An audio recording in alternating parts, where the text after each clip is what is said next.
kasi yung heroes ng side ng Onyx, side ng TLPH kasi meron sila Matilda and even yung Baksha nga dito. It's all about the rotation. Most probably para dito kay Brusco, kailangan lang niyang malaman kung nasaan si Carl Tizzy kasi meron siyang taga-sundo dito sa hero ni JP. Actually, mabilis yung, yung jungle pathing ng dalawang jungles. Palitan lang talaga no para sa game number 1. May mga counter pick tayong nakikita, ibang disiplina at ibang mga playstyles. Pero isa lang ang katotohanan, isa lang ang mananalo sa game number 1. It's Sonic Philippines versus Team Liquid Philippines. Welcome to the Grand Finals, Gasters Pasto. Ang unang hakbang sa pagiging immortal ay magsisimula na. Handa na ba kayo, Champions Arena? Grabe! Let's give it up, nandiyan ba supporters ng Team Liquid Cavalry? Make some noise! At syempre, hindi naman magpapatalo ang Sonics! Grabe! Nararamdaman natin yung tensyon at sinabi nga natin na isa lang ang tatanghaling kampiyon bago matapos ang araw na ito.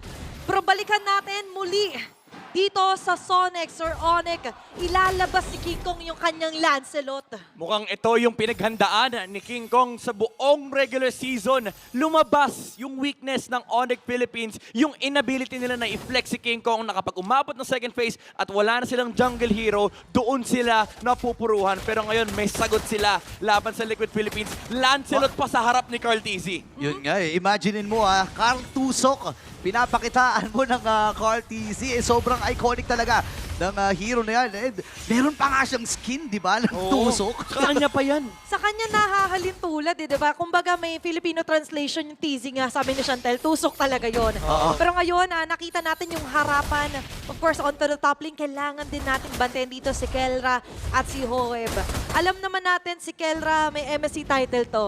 Meron siya pinangawakan experience. Pero para sa TLPH, ito yung mailap sa kanila Midnight eh. Oo, ilang seasons, ilang taon, ilang MPL yung kinuha nila para masubukan ni Carl yung MSC title. Pero ito, Sanford. Ayun na, magkakasubukan. Phantom Execution and Tornos from King Kong. Pero lalayo na muna dito ang Team Liquid Philippines. First turn will actually available na at sisimula ito ng Onyx. Yeah, it's all about the attendance na nga lang din doon. Pero may namumuong tensyon, Sanford with Dark Wave at Carl Tizzy uuntog doon. Ayun na, nabangga, Feather Airstrike, atras kagad Super Prince, wala pa siya level 4 dito, pero nauna ang first blood para sa Onyx Philippines. Si Chanji kagad ang napatay, pero naman sumama na kagad si Guerra, kailangan niya ng tulong. And this time ay namatay si Sanford sa laban na yun. Family Sunday! Ano kagad nag-family bonding? Yung super family, imagine mo yung gold lane nasa turtle, first turtle. Ayan na, wait lang hindi pa pala tapos no kasi nakuha din ng Onyx Philippines yung unang pagong habang si Carlito ay binababara ng grab King Kong again ang makakakuha. Di ba tapos? Pumasok rin si Busco, meron siyang sipa. Nabitawan na nga kagad at sakto yung target kasi si Sanji ang hinabol pero wings by wings para makatayo ni Sanford, nakabawi din. Grabe naman, 3 minuto pa lang 1 minute sila nagsuntukan doon. 4 yung namatay. Pero overall, Onyx Philippines taking the advantage. Tinahi ni King Kong yung early skirmish kanina. Maganda yung attempt ni Carl Tizzy na bungguin kagad si Super Friends with a feathered airstrike na force nila yung flicker. Pero nandoon si Kelra. Nakakuha sila ng 2 kills kagad. And then yung constant zone mula kay Lucian, yun yung naubos na sagot dito mula sa TLPH. Tsaka ayaw talaga nila na somehow ipa-analyze yung nangyari doon sa Turtle. Imaginein mo, Turtle, nagkaroon ng triple na score on to kill score ang Onyx. And for TLPH, may tila ba nag-audition din sila? Isa-isa silang pinabagsak. But checking onto the rotation naman, mamaya pa natin expect talaga, especially onto our Infinix in-game equipment, di pa naman settled yung kanilang mga first items. Ano pa naman, chillax pa ang mga Onyx peeps dito kasi late game pa technically yung timing nila. Pero for TLPH, malaking concern to kasi you have this lineup na supposedly dapat gana ng early to mid game with the Baksha and Matilda combo. You're supposed to give space for the Granger na kapag umabot sila sa Skypiercer timing, malaki yung advantage na nabuo nila. But so far, Onyx Philippines is the one holding that advantage. Yeah, and gusto ko lang balikan yung sinasabi mo about sa rotation. No? Kung titingnan natin at ikukumpara ang Onyx Philippines sa TLPH, talagang malaki ang kalamangan ng TLPH dito. Imagine mo, meron kang Matilda na pwede mag-guiding win kung saan papunta. Si Sanji naman lilipad-lipad lang para munting ibon. At ito namang si Carl TC, gugulong-gulong lang. So kahit saan sila gustong magpunta, go kagad sila. Oh, wait lang ha, go din ata dito. Grabe yung bonding talaga dito ni King Kong and Kirk. At sinabi nga natin, na-expect sana natin sa TLPH yung earlier. Pero Midnight, ano ba yung fourth muna ngayon ng TLPH? Kasi hindi gumagana yung Matilda comp nila. I'd say let the Carl TZ stand on the front line. Kaso problema, binibigyan sila kagad ng Onyx. Ayun na, pinagtutulong-tulungan na dito si Carl TC. Okay, Phantom Execution ay ginamit ni King Kong para lang makatakas. Kasi alam niya na medyo mahirap ang kanyang pagdadaanan sa kamay ni Sanford with the Dark Wave. And yung ultimate ay available din naman. So ngayon ay Pagong ay hawakan na rin ni Brusco. And also, nag-flicker doon si Sanford Midnight. So alam ito ng Supersonics or ng Sonics na tila baka hindi pwede mambigla-bigla dito si Sanford. Yeah, inuubos nila yung oras nung TLPH. Ito yung capacity ng Onyx. Yung lineup nila is meant to just dance around Team Liquid Philippines. You have the Sushin na mangzuzone lang ng mga frontliners na force yung mga mobility spells mula sa TLPH. And even si Brusco at si King Kong, ang dami kasi nilang dash. So even if nag-e-enjoy dito yung Phobius, wala naman sila ma-convert na kills. Yeah, kumbaga lahat ng oras dito ginagawa lang Onyx time. Pero ngayon, naglatag din si Sanji ng kanyang Feathered Airstrike. Pero look at the turtle, ito pa yung dance ng TL. Yun nga eh. Tsaka may trade din na ginawa doon. Sinuko nila yung Pagonga kasabay. Dotore doon sa may bandang ibaba. And 1.4k na kalamangan para sa Onyx Philippines. Pero may salubungan na naman sa gitna. Kaya lang sabi ni Super Prince, hindi, huwag na muna tayo makipagsabayan pa. Ito yung professional buy time ng Onyx Philippines. Alam nila late game sila. Second turtle, usually wala talaga silang pake. Binibigay nila sa kalaban nila, pero it's not for free. Kasi ang ginagawa nila is cha-cha dance. Cha-cha na dance pa. Yung literal na nakikipaguluan sila against the enemy, and then hahayaan nila si King Kong mag-farm sa kabilang side ng mapa. Pero sa may bandang taas naman, ayaw nila hayaan na malugid din naman. Of course, doon sila Sanford. Pero Brusco, ito na yung kick. Ayun na, nahuli ka agad at hindi yata makakasapak. Wait lang si OM, nagamit yung finger. Pero nabigpit din ni Super Prince. Si Kera nakakuha ng kill habang si Kikoy namatay. Atrasa mo na dito ang Onyx Philippines. Dito na yung rescue. Dito na si Cartesi at hinahabol si Super Prince. At makakataas pa retribution ni kinamit. Wala na siyang beacon dito pero yung flicker ay na-force din. And this time ay sa may bandang gitna naman Kirk versus Sanford. Kaya lang may kasamang dalawa. Ngayon makakatakas ba? Ihinatid din paatras. Dito si Sanford. Grabe yung atras sa bounty ng dalawang team na to ha. Pwedeng umabot ang Riyadh yung lipad dito ni Sanford. Pero again, Onyx Philippines, even though namatay si King Kong, nawalan siya ng puncture under the tower, nakakuha ng kill na naman si Kelra and si Ohib din yung namatay. So this is just TLPH's timing closing down. Kasi for Onyx Philippines, masaya sila sa trade na nakukuha nila kasi nakaka-farm si Kelra. And somehow, tag of war pala yung nangyayari dito. Kasi meron mang guiding win dito si JP. But imagine, with the Lantern Flare na meron si Super Prince, lagi niyang nami-misplace yung mga inililigtas din. Yun nga eh. Tsaka ang maganda dito no, para sa Team Liquid Philippines, hindi naman sila super-duper nagpapahuli. Pero sabi na, sige, walang mahuhuli dito sa laban na ito. Nakasima pa si Brusco pero hindi sapat para makatulong ang kubunan ng Onyx Philippines. Si Sanford dito ay dumadamba pa rin. Pero doon sa may bandang iba pa, may ginagawa pa rin si King Kong. Nakakuha naman ng tower dito in TLPH. They get a kill as well onto Brusco. They are gonna be happy with that. Pero ang matindi talaga dito, yung ngiti nung Sigma Jungler. Ang daming farm ni King Kong na nakukuha mula sa kanyang pattern. Ayan na, nabitbit si Ohim. Naku po siya na naman. Ang naging kabayaran.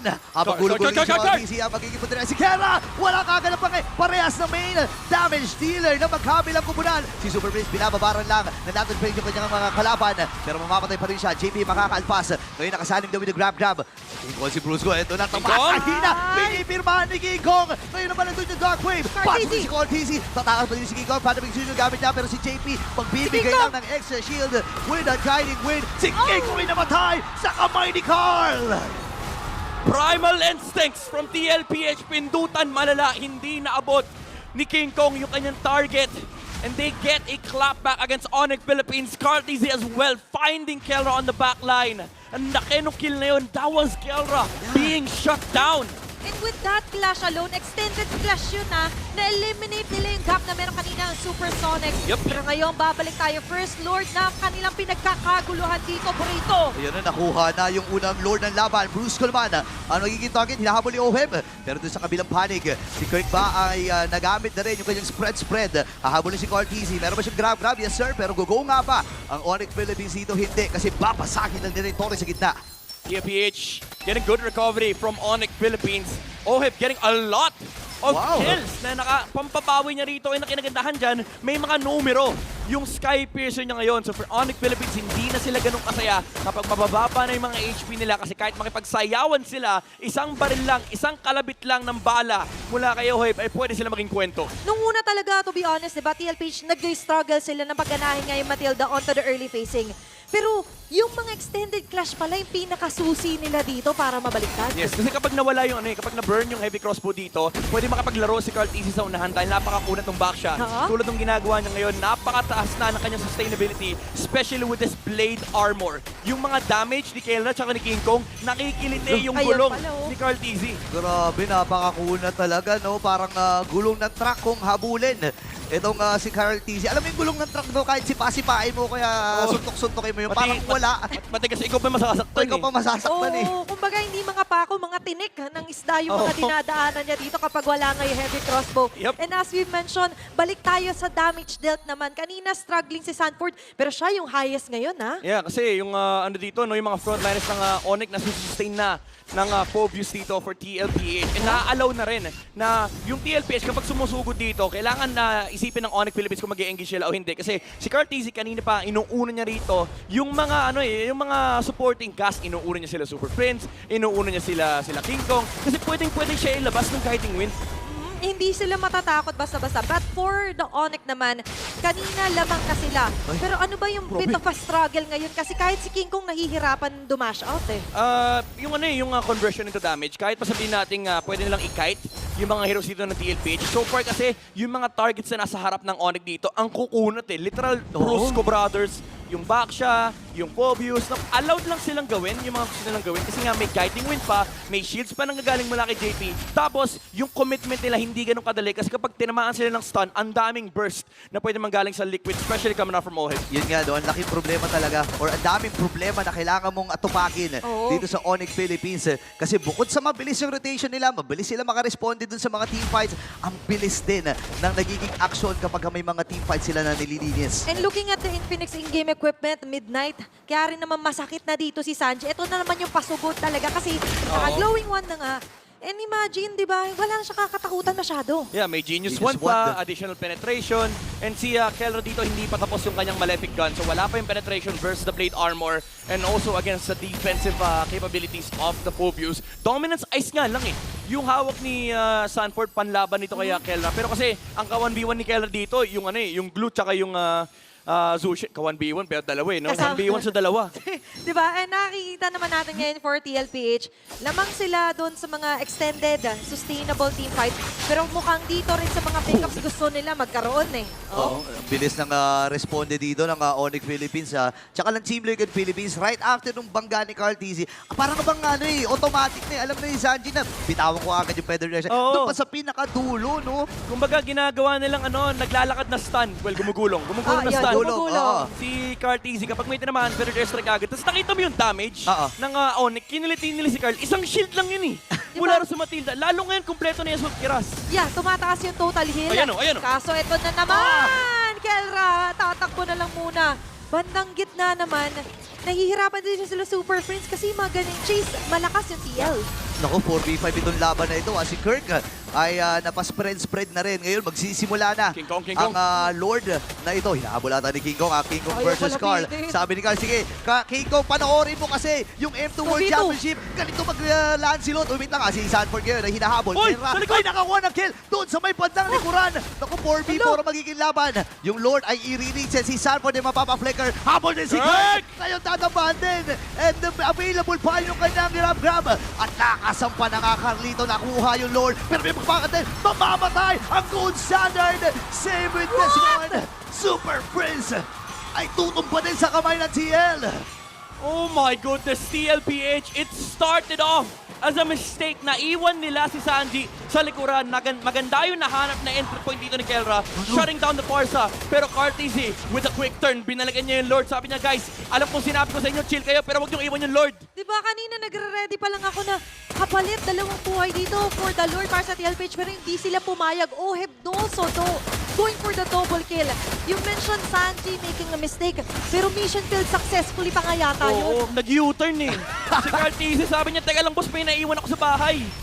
Bumalik bigla no? Pero mabilis din lang naman na matutunaw ng Onyx Philippines yung Yeah. Lord na dumamba doon sa may bandang itaas ngayon.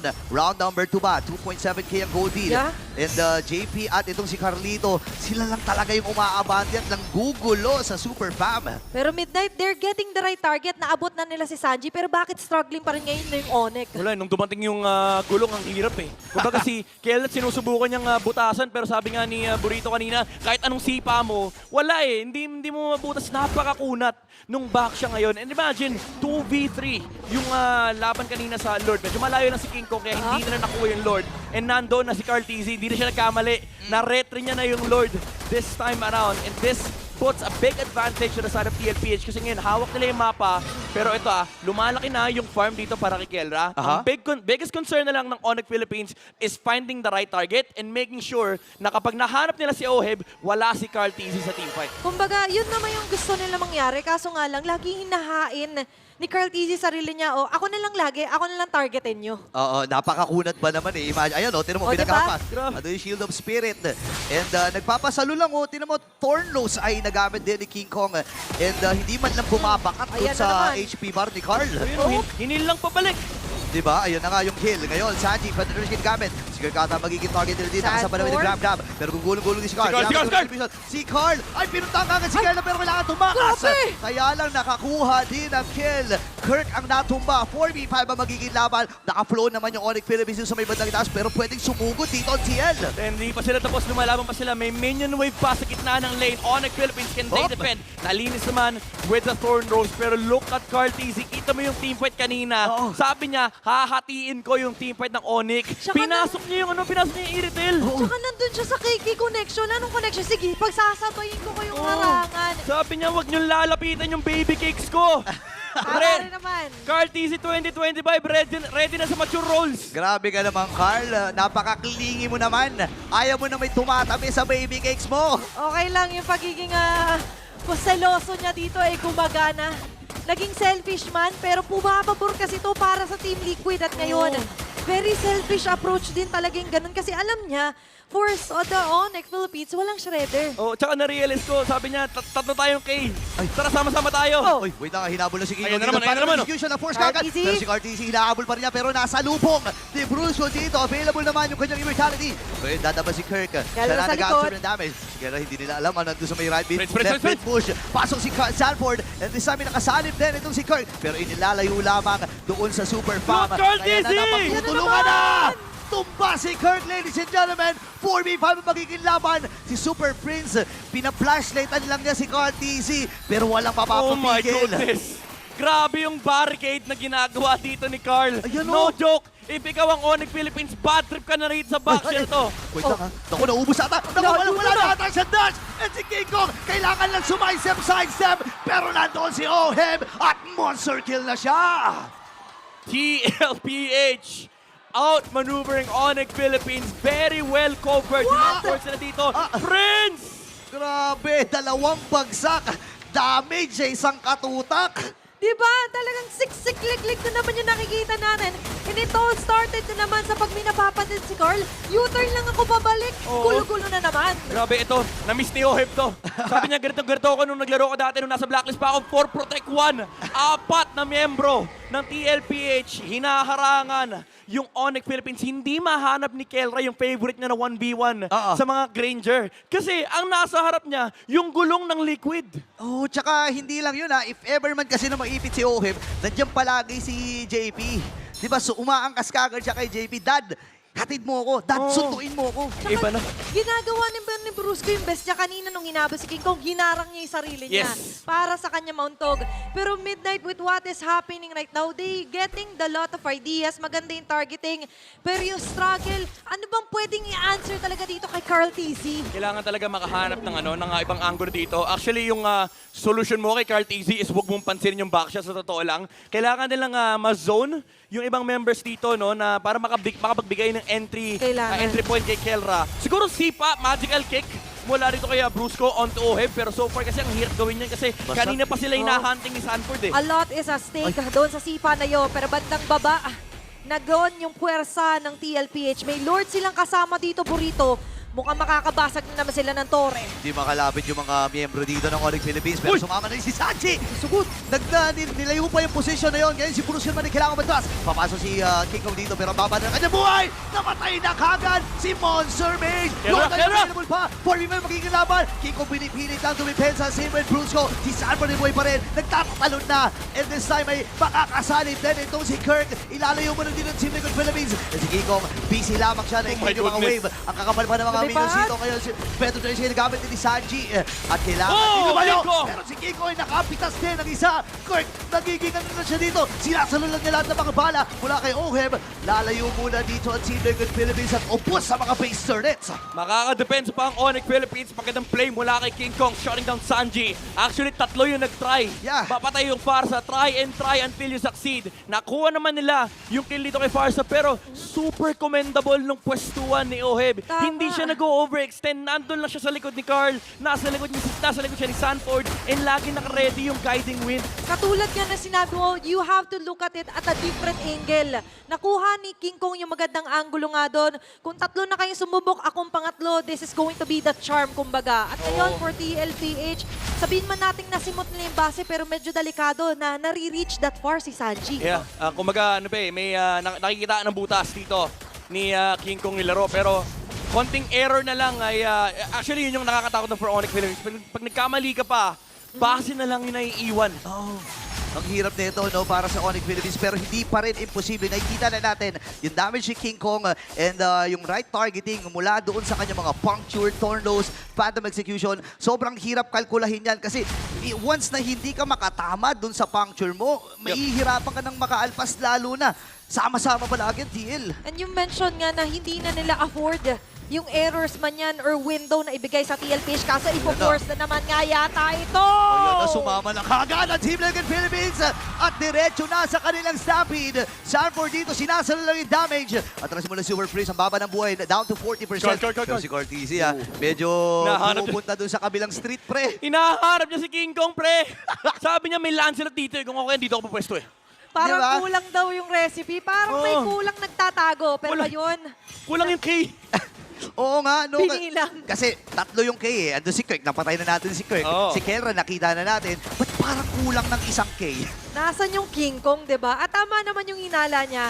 Maganda yung idea dito for TLPH. Hindi sila nakakampante hanggang di nakikita sa mapa sa King Kong. Pero yung lore dito ay masesecure ng Team Liquid. Yeah, masyadong malayo si King Kong doon at feeling ko ibinigay na rin talaga ng Onyx. Ang sinecure lang nila doon ay dapat wala nang mapitas at mapatay pa. Ito pa yung malala, syncable yung waves. 3 yung pwede nilang isync dito. May naka-hold pa sa may middle lane. Pwedeng pwestohan ng Liquid Philippines dito yung bot as well with Carl TZ kasi may mobility siya para makahabol. Hala. Hindi lang na-clear yung wave sa mid. So, mauuna nang pumasok yung sa baba. Pero tingnan mo si Carl TZ nandun sa base. Ayan Ayan na naman. Medyo yung U-turn dito ang ibang mga members ng Onyx pero mamatch ay Lord na dadadala na Team Liquid! Alright! Kung napakababa ka na buhay ni Super Blade, kaya papasok din si Kirk. Kalahati ang kanyang buhay, Bruce kayo matras na rin. Habang si King Kong pinipilit niya abutin si OM at si Sanji. Kaya lang masyado maganda ang posisyon. Pop yung mimo ni Bruce ko. Gugulong na si Carl. Sino mag-iipon niya? Ngayon nabit-bit din ni Super Blade. Si Bruce ko ay namatay. Isa na kagad na dapat humba. Hindi nila maabot si Sanji at si OM. At makakadalawa na si OM. King Kong as well ay tutumba at ang cover niya kukuha ng Game 1. A great start!